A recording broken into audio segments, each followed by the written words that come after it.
Hello students, myself Mrs. Reema Ahuja, your English teacher, and today we are going to start your next chapter of main book, English main book, chapter 6, The Solitary Reaper. It's a poem. ये एक poem है, The Solitary Reaper, written by William Wordsworth. Okay, William Wordsworth इसके poet हैं, और जो poem में उन्होंने क्या लिखा है वो अब हम देखते हैं. Okay, the solitary reaper, behold her singer in the field, yon solitary highland lash, reaping and singing by herself, stop here or gently pass. First paragraph में पोइट समझा रहे हैं, behold her singer, उसे सिंगल खड़ा देखकर पूरे field areas में उस लड़की को सिंगल अकेला खड़ा देख करके उसे ऐसा लग रहा था, पोइट को ऐसा लग रहा था कि वो अकेली खड़ी है. शी इज सॉलिटरी, मतलब अकेली खड़ी होने का सेंस ये है कि मतलब उसको उसके आसपास भी कोई नहीं है, मतलब शायद वो अकेली ही है. No one is there for her, इसी वजह से वो अकेले ही वहाँ पर हाईलैंड लैश में, मतलब पहाड़ी इलाकों के जो प्लेन्स होते हैं, मतलब पहाड़ी इलाके होते हैं, उसके बीच में कुछ एरियाज़ जो होते हैं वैली लाइक एरियाज़ जहाँ पर कुछ प्लेन्स बने होते हैं, वहाँ पर वो कुछ काम कर रही है. क्या काम कर रही है? Let's see. Reaping and singing by herself, stop here और जेंटली पास. वो अपने खेत पे काम कर रही है. खेत पे क्या काम कर रही है? Reaping and singing. वो अपने जो ग्रेन्स उसने ग्रो की हैं अपने फील्ड एरियाज़ पर, वो उसे काट रही है और काट कर बांध रही है. She is tying that grains together. वो ग्रेन्स को काट कर बांध रही है और वो अकेले ही गाना गुनगुना रही है. पोइट कह रहा है कि वहाँ रुक सकते हैं या फिर वहाँ से गुजर भी सकते हैं. स्टॉप और जेंटली पास, मतलब वहाँ पर हम रुक कर उसके म्यूज़िक को, जो सिंगिंग उसकी चल रही है, उसे सुनकर वहाँ रुक सकते हैं और उसको सुन सकते हैं, या फिर हम वहाँ से क्रॉस भी हो सकते हैं. Alone she cuts and binds the grain and singing a melancholy strain. O listen for the vale profound is overflowing with the sound. Next lines में पोएट एक्सप्लेन कर रहे हैं कि वो अकेले ही जो ग्रेन्स उसने ग्रो किए हैं फील्ड एरियाज़ में, वो उसे काट रही है और बाइंड कर रही है, मतलब बांध रही है, और उसके साथ साथ वो कुछ गाना भी गुनगुना रही है. वो ऐसा लग रहा है जैसे कोई सैड सॉन्ग वो गा रही है. मेलनकोली स्ट्रेन मतलब कि कोई पुराना ऐसा गीत, दुखद गीत जो उसको पुराने किसी दुख या ग्रीफ या कह सकते हैं कि डिज़ास्टर के बारे में याद दिला रहा है, उसको याद करके वो अपना गाना जो है वो गुनगुना रही है. और जो पूरी वैली है जहाँ पर वो उसका प्लेन एरिया पर जो फील्ड है, वो वैली पूरी तरीके से उसके म्यूज़िक से प्रोफाउंड हो चुकी है, मतलब मंत्रमुग्ध हो चुकी है. मतलब उसकी इतनी मीठी आवाज़ है, उसे ऐसा लग रहा है पोएट को कि मतलब हर तरफ उसकी आवाज़ गूंज रही है और वो पूरी तरीके से उसकी आवाज़ में खो गया है. No nightingale did ever chant more welcome notes to weary bands of travelers in some shady haunts among Arabian sands. A voice so thrilling never was heard in springtime from the cuckoo bird, breaking the silence of the seas among the farthest heartbreaks. Now, next lines में poet explain कर रहे हैं कि उसकी आवाज़ किसी Nightingale से भी कम नहीं है. ऐसी किसी नाइटेंगल की आवाज़ भी इतनी मीठी शायद ही ना हो. वो उस लड़की की आवाज़ को नाइटेंगल और कुक्कू बर्ड से कंपेयर कर रहा है, मतलब दोनों नाइटेंगल बर्ड और कुक्कू बर्ड से उसकी तुलना कर रहा है, कंपेयर कर रहा है उसकी आवाज़ को, उस लड़की की आवाज़ को, और कह रहा है कि उसकी आवाज़ इतनी मीठी है कि शायद ही किसी नाइटेंगल बर्ड की भी होगी.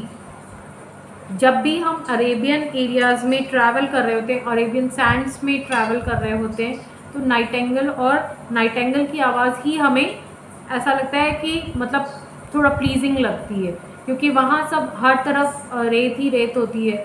इसी वजह से सिर्फ कुछ मीठे क्षण या कुछ जो अच्छे मोमेंट्स होते हैं, वो मोमेंट्स सिर्फ शायद नाइटिंगेल बर्ड की म्यूज़िक की वजह से हम जॉयफुल महसूस करते हैं। और फिर नेक्स्ट कंपैरिजन वो कुकू बर्ड का दे रहा है, जो कि फार्दर्स हाइब्रिड्स, मतलब जो वहाँ के मतलब सी एरियाज़ के जो म्यूज़िक लवर्स होते हैं एक्चुअली, वो कुकू बर्ड को ही उनका सोर्स ऑफ म्यूज़िक मानते हैं। तो उससे भी ज़्यादा मीठी आवाज़ पोएट को उस लड़की की लगती है और वो उसी को कंपेयर कर रहे हैं। Will no one tell me what she sings? Perhaps the plaintive number flows for old, unhappy, far-off things and battles long ago, or is it some more humble lay, familiar matter of today, some natural sorrow, loss or pain that has been and maybe again? Next paragraph में Wordsworth ने explain किया है कि उसे शायद नहीं समझ में आ रहा कि वो क्या गा रही है, बट स्टिल उसकी जो म्यूज़िक है वो उसको इतनी प्लीजेंट लग रही है, उसके कान उस चीज़ को भूल ही नहीं पा रहे।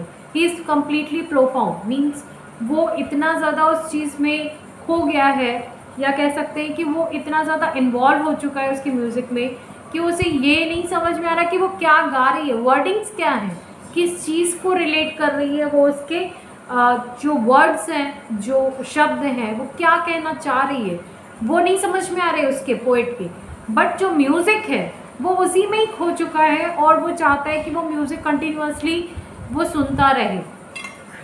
वो ये सोच रहा है क्या कोई मुझे समझाएगा कि वो क्या गाना चाह रही है, किस बारे में उसका पूरा सॉन्ग है। शायद उसे कोई दुख है, शायद जो पिछले कुछ सालों पहले लड़ाई हुई, युद्ध हुआ, उसके बारे में कुछ कहना चाह रही है उस गाने के थ्रू, या जो उसके अंदर जो दर्द है, जो लॉस हुआ है उसका, शायद उसका कोई खो गया है जिसकी वजह से वो इतना दर्द भरा गाना गा रही है। तो वो नहीं समझ पा रहा कि एक्चुअली वो क्या कह रही है उस गाने के थ्रू, बट जो म्यूज़िक है बस उसे वही पसंद आ रहा है और वो उसी में ही खो चुका है। Whatever the theme the maiden sang, as if her song could have no ending, I saw her singing at her work, and over the sickle bending, I listened motionless and still, and as I mounted up the hill, the music in my heart I bore, long after it was heard no more. Last paragraph जो है, last lines में poet explain कर रहे हैं कि पता नहीं क्या थीम है उसके गाने की, उस लड़की के गाने की थीम क्या है, किस चीज़ पर बेस्ड है उसका गाना, वो उसे नहीं पता और वो शायद समझना भी नहीं चाहता। कोई है नहीं ऐसा जो उसे समझा सके, बट उसे ऐसा लगता है कि वो गाना कभी ख़त्म ही ना हो। उसे ऐसा लगता है कि बस वो सुनता रहे, and he keeps on listening listening and listening, बस वो उस चीज़ को सुनता रहे और वो अपना काम कर रही है। उसे पता तक नहीं है कि पोएट उसकी गाने को सुन रहा है और उसमें इतना इन्वॉल्व हो गया है कि चाहता है कि वो रुके ही ना कभी। बट पोएट जो है उस चीज़ को छोड़ नहीं पा रहा, but still he has to move on. वो उस वैली को छोड़कर जाने की कोशिश कर रहा है, बट चाहता है कि उसकी आवाज़ जो है उसके दिल तक उतर चुकी है और वो उसको आज भी कहीं भी वो रहे, उस आवाज़ को वो अपने दिल में महसूस करता है और आज भी उसके कानों में वो आवाज़ गूंजती है और आज भी वो उस चीज़ को चाहता है कि उसका म्यूज़िक जो है वो शायद वहाँ से कभी नहीं जाता, बट क्योंकि कोई भी कहीं भी एक जगह नहीं रुक सकता, he has to go for his work. कहीं ना कहीं जहाँ वो जा रहा था उसे जाना ज़रूरी था, इसी वजह से वो वहाँ से तो चला गया। बट उस लड़की की आवाज़ उसके दिल में इतनी ज़्यादा स्टोर हो चुकी है या घर कर गई है, जो कि उससे वो निकल नहीं पा रहा और आज भी उसकी आवाज़ उसके कानों में गूंजती है। एंड वो उसी की वजह से लाइफ में कुछ अपने अंदर चेंज महसूस करता है और वो चाहता है कि वो म्यूज़िक जो है, जो उसने सुना उस लड़की से, जो दुख भरा जो गाना था उसका, शायद वो उसके हार्ट में उतर चुका है और वो उसी से अटैच्ड हो चुका है। That was your poem and notes will be given to you soon. Thank you.